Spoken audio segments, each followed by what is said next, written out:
کبھی بھی حالات سے نہ گھبرائے، اپنے اندر وہ قوت پیدا کیجئے کہ جو قوت ہمیں اسلام پر مر مٹنے کے لیے تیار کرے۔ کیا آپ نے نہیں پڑھا مدینہ طیبہ کے اندر جب ایک یہودیہ عورت نے اسلام کا کلمہ پڑھا اور ان کا شوہر ان کو ستانے لگا، جب دیکھا کہ میری بیوی تو اسلام سے باز نہیں آئے گی تو ان سے یہ کہا کہ دیکھو اگر تم اسلام سے باز نہیں آؤ گی تو تمہارے گود میں جو دودھ پیتا بچہ ہے اس کو میں اس کھولتے ہوئے تیل میں ڈال دوں گا۔ اس کا ایک بڑا لڑکا جو دور میں کھڑا تھا دوڑتا ہوا آیا اور یہ کہا امی اب تو آپ اسلام سے پھر جائیے ورنہ ابا میری اس چھوٹی بہن کو اس کھولتے ہوئے تیل میں ڈال دے گا۔ تو اس ماں نے یہ کہا تھا اپنے بیٹے سے، اے بیٹے تم مجھ سے یہ مطالبہ کر رہے ہو کہ میں اسلام سے پھر جاؤں ورنہ یہ میرے دودھ پیتے بچے کو اس کھولتے ہوئے تیل میں ڈال دے گا، لیکن میرا ماننا یہ ہے کہ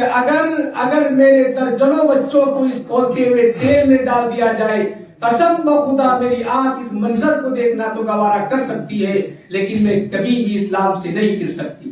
مرد حق باطل سے خوف کھا سکتا نہیں، مرد حق باطل سے خوف کھا سکتا نہیں، سر کٹا سکتا ہے لیکن سر جھکا سکتا نہیں۔